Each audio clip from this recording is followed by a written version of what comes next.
You have been well trained, my young apprentice. They will be no match for you.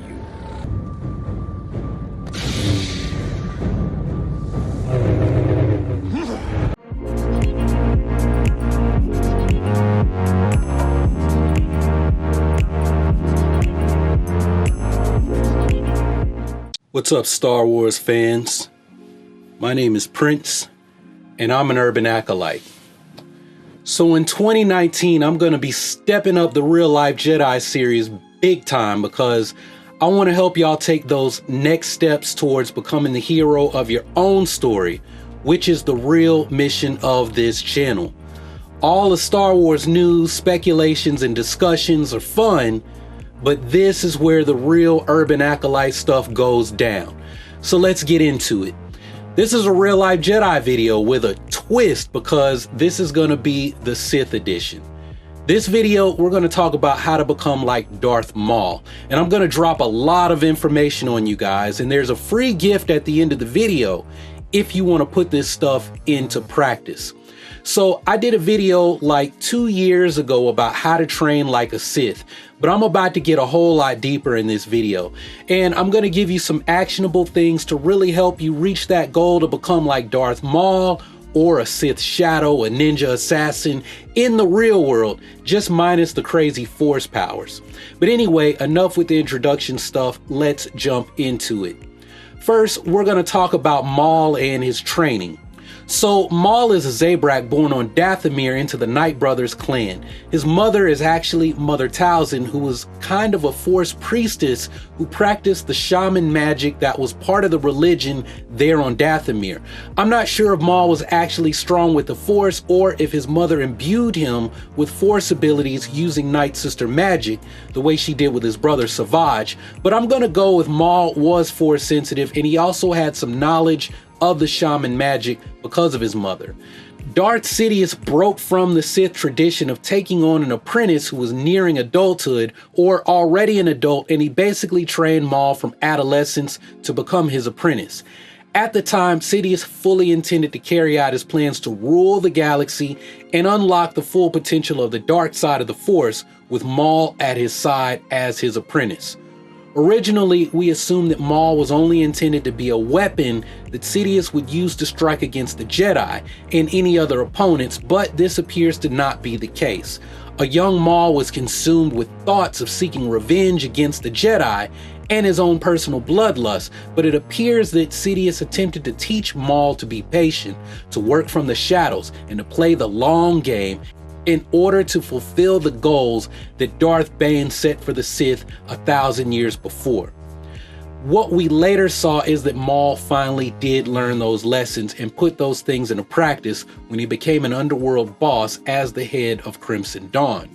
We've yet to learn how Maul eventually fell from grace, but when he reappeared in Star Wars Rebels on Malachor, where he'd visited numerous times with Darth Sidious, we learned that he never got over his defeat at the hands of Obi-Wan Kenobi and his inability to move on from that defeat, which led to his demise. So the first thing to learn from Maul is when life serves you an L, learn how to move on and adapt. If you're gonna lose, don't lose the same way twice. Okay, so let's move on to Maul's training. How did Maul train? Physically, Maul was a force to be reckoned with. He was skilled at acrobatics, hand-to-hand combat, and of course, lightsaber dueling. I'm not going to get into pointless discussions about Maul's lightsaber training. Look, according to the Book of the Sith, there are only two fighting styles practiced by the Sith. One style that relies on strength, which is known by the Jedi variant as Vapad, and a second style that relied on speed. In all honesty, Maul probably focused on both these styles and then perfected them so that he could adapt to using either of these fighting styles with a single lightsaber, dual sabers, and exotic weapons, which is a fancy way of saying his saber staff. Now, Ray Park, the actor who portrays Maul in the live-action movies, has a background in Wushu, so I would say to study Wushu to get the acrobatics and the martial arts training. Unfortunately, it's difficult to find a decent wushu program unless you're in certain parts of the country if you're here in the US. Trust me, I was in one of the top wushu programs when I lived in San Diego, and there isn't even a wushu program in the entire state here in Tennessee. You could also join a martial arts school that has an extreme martial arts program, but those programs are usually by invitation only and require you to get a black belt at the school first.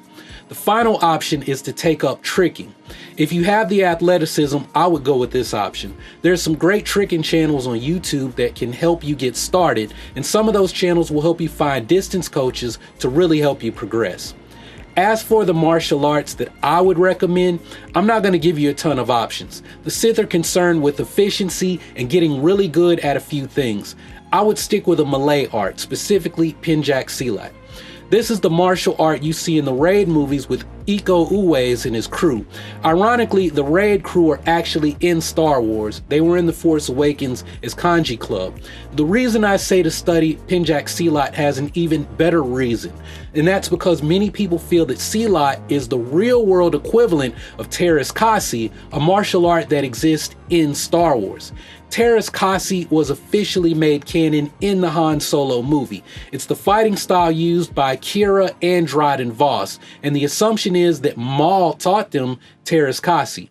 Now, I said that the Malay martial arts, and specifically I said Silat, but if that's not available, I would learn the Filipino styles like Arnis, Kali, or Eskrima. Now, if you're not familiar with Filipino martial arts, it might sound like I said 3 different styles, but it's basically one style that goes by 3 different names. And if you were to ask me what kind of Kali to choose, well, Guru Dan Inosanto was Bruce Lee's best friend and one of his top students. I would definitely learn whatever material Guru Dan is teaching.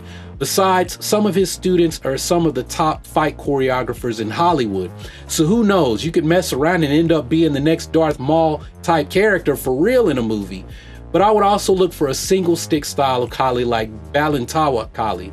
Now, this last style you may not know about, but I would also recommend Xing Yi Chuan. Xing Yi Chuan is a Chinese internal martial art. It's very linear, but it develops very strong punching power. It also develops this single pointed focus, which makes me think of channeling the dark side. Remember how I was saying that Sith learned 2 fighting styles, one that relies on speed and one that relies on strength?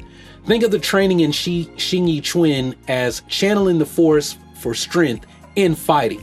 Also, Xing Yi includes swords and spears, as it was created as a fighting style for military officers on the battlefield who would have been riding on horseback while wearing armor and carrying a spear and a saber on their side. There's also another reason I recommend training Xing Yi. I asked Ray Park about it, and he agreed that Maul would have definitely learned a Star Wars version of Xing Yi Chuan. So there you have it. Darth Maul himself said that Maul would have learned this fighting style. But okay, so we talked about the fun stuff, but here's the not so fun stuff. The Sith are all about working from the shadows to accomplish a goal. You can't run around waving a lightsaber and using your fists and feet and the Force to solve every problem. Maul learned that lesson later in life when he set up the Shadow Collective and eventually became the leader of Crimson Dawn. You're going to need to know how to manipulate the situation, so I recommend reading Robert Greene's 48 Laws of Power or his book that he wrote with rapper 50 Cent called The 50th Law.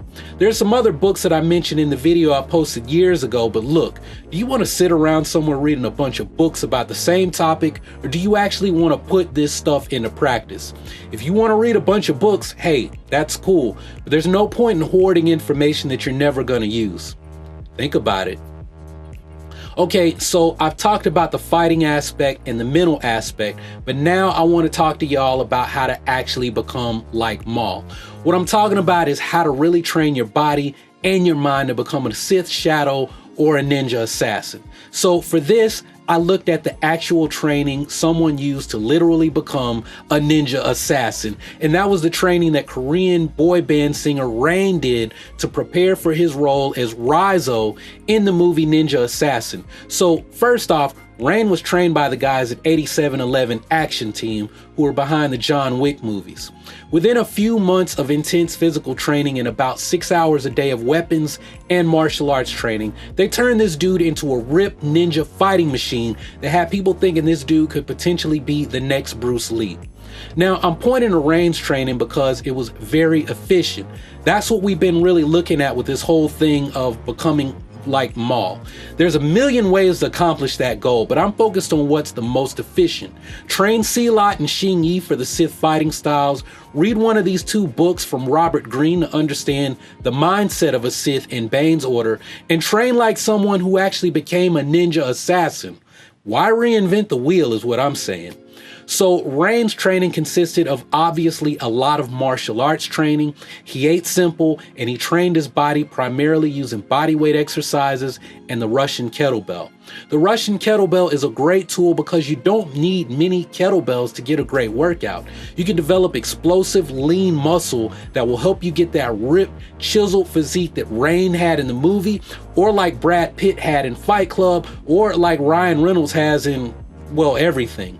Also, Ryan Reynolds does a lot of kettlebell training with his trainer, Don Saladino.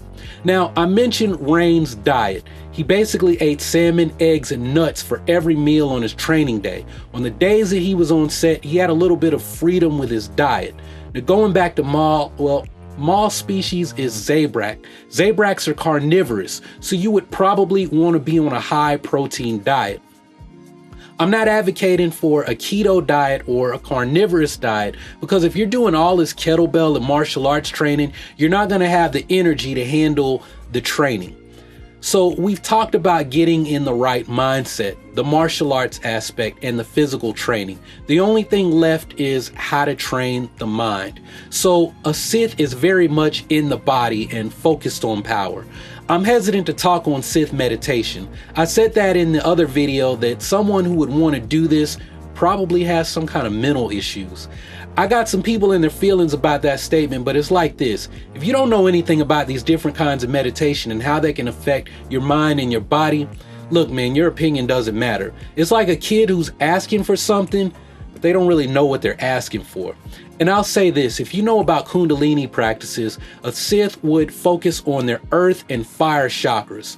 Earth energy is all about becoming physically powerful, and the fire chakra is stimulated by things we are deeply passionate about and aggressive feelings. Use your aggressive feelings. Think of someone like Bruce Lee. Bruce Lee was physically strong. He was passionate. He was aggressive, meaning he moved towards his goals regardless of what obstacles may attempted to deter him. Now, there's a problem with what I just told you all.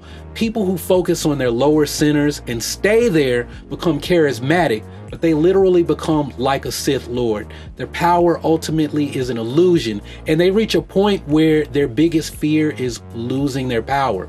If you look at these charismatic religious leaders, like someone who runs a mega church that gets caught up in a scandal, that's exactly the kind of person you will become if you stay focused on those lower centers.